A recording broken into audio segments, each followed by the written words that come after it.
Hello Technolovers!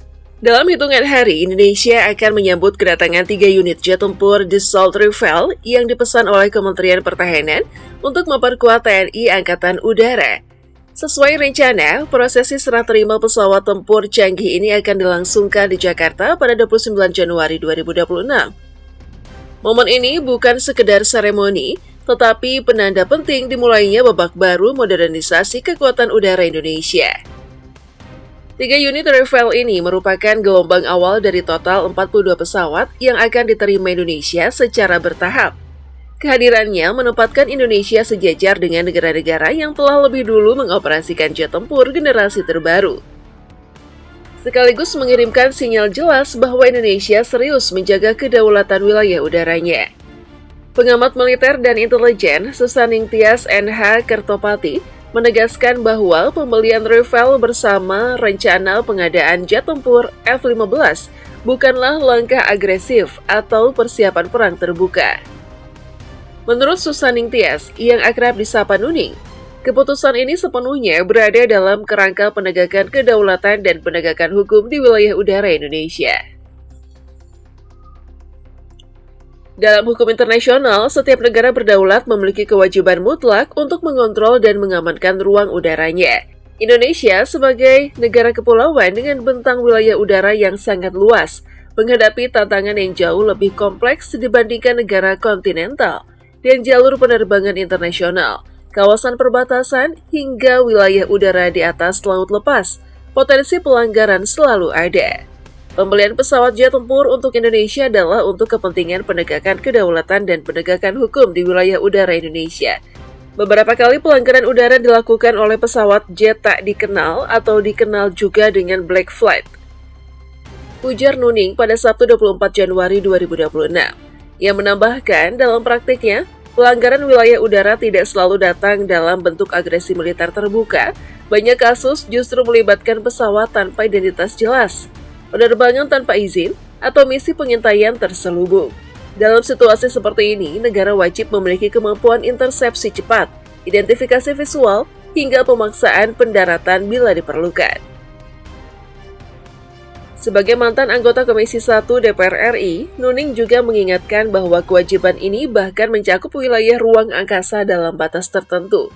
Artinya, Indonesia tidak hanya dituntut memiliki radar dan sistem pemantauan, tetapi juga alat utama sistem persenjataan yang memadai untuk merespon setiap pelanggaran secara cepat dan terukur. Menariknya, Nuning menilai bahwa jumlah jet tempur yang akan dimiliki Indonesia, termasuk Rafale, sejatinya masih berada dalam kategori minimal. Perhitungan operasional saat ini baru mencakup pengamanan ruang udara di atas daratan dan laut Indonesia. Jika berbicara ideal, jumlahnya masih bisa ditingkatkan, namun langkah ini tetap menjadi fondasi yang sangat penting. Lalu apa sebenarnya yang membuat Rafale begitu penting bagi Indonesia?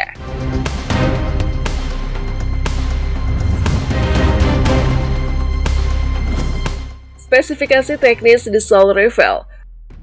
Untuk memahami perannya, kita perlu melihat spesifikasi teknis Rafale secara lebih rinci. Dimensi dan bobot. Panjang pesawat sekitar 15,3 meter, bentang sayap sekitar 10,9 meter, tinggi pesawat sekitar 5,3 meter, berat kosong sekitar 10 ton.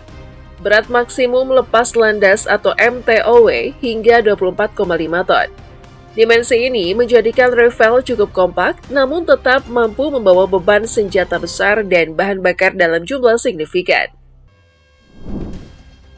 Mesin dan performa. Mesin 2 kali Snecma M88 turbofan. Daya dorong sekitar 75 kN per mesin dengan afterburner. Kecepatan maksimum Mach 1,8 sekitar 2.200 km per jam. Jarak tempur kurang lebih 1.850 km. Jangkauan ferry dengan tangki eksternal hingga 3.700 km. Plafon terbang sekitar 15.000 meter. Performa ini membuat Rafale sangat cocok untuk operasi jarak jauh di wilayah kepulauan Indonesia dari barat hingga timur. Avionik dan sistem elektronik. Radar RBE-2 AESA mampu mendeteksi dan melacak banyak target sekaligus. Akurasi tinggi dan tahan gangguan elektronik. sistem peperangan elektronik Spectra, deteksi ancaman radar dan rudal, jamming elektronik aktif, perlindungan otomatis terhadap serangan musuh. Helmet Mounted Display atau HMD membantu pilot mengunci target hanya dengan arah pandangan. Spectra sering disebut sebagai salah satu sistem perlindungan diri terbaik di dunia, membuat Rafale keunggulan dalam pertempuran modern. Persenjataan utama Rafale. Salah satu kekuatan terbesar Rafale terletak pada fleksibilitas persenjataannya. Udara ke udara. Meteor, rudal jarak jauh beyond visual range. Mika, EM atau IR, rudal jarak menengah dan dekat. Magic 2, rudal jarak dekat untuk dogfight. Udara ke udara. Scalp EG atau Storm Shadow, rudal jelajah jarak jauh presisi tinggi. ASM Hammer, bom pintar berpemandu GPS atau laser. GBU Series, bom berpemandu laser. Laut, AM-39X Socket, rudal anti kapal, dukungan misi maritim dan anti permukaan. Meriam internal. Meriam GIAT 30mm, laju tembak, efektif untuk dogfight dan serangan darat jarak dekat. Kapasitas 14 hardpoint senjata, beban senjata maksimum hingga 9,5 ton. Dengan konfigurasi ini, satu unit Rafale dapat menjalankan berbagai misi dalam satu sortie, mulai dari intersepsi hingga serangan presisi. Harga dan negara pengguna. Rafale memang bukan pesawat murah. Harga satu unitnya berada di kisaran 100 US dollar hingga 120 juta, tergantung konfigurasi. Jika dihitung dengan paket senjata, pelatihan pilot, suku cadang, dan dukungan logistik, nilainya bisa jauh lebih besar. Namun, harga ini sebanding dengan kemampuan yang ditawarkan. Saat ini Rafale telah digunakan oleh Prancis, India, Mesir, Qatar, Yunani, Uni Emirat Arab, Indonesia dalam proses pengiriman. Fakta bahwa banyak negara dengan kebutuhan strategis berbeda memilih Rafale menunjukkan reputasi dan keandalan di tingkat global. Dimensi diplomasi pertahanan. Di luar aspek teknis, kehadiran Rafale juga memiliki dimensi geopolitik dan diplomasi. Nuning menilai langkah diplomasi pertahanan yang dijalankan Presiden Prabowo Subianto sebagai terobosan cerdas. Presiden Prabowo dinilai mampu melakukan komunikasi langsung dengan para menteri pertahanan negara-negara maju, bukan sekedar simbolik, tetapi berbasis diskusi strategis dan ilmiah. Kemampuan komunikasi internasional ini membantu Indonesia menjelaskan bahwa modernisasi alutsista bukanlah ancaman bagi kawasan, melainkan kebutuhan sah untuk menjaga kedaulatan dan stabilitas. Kedatangan 3 unit Rafale pertama ini hanyalah awal.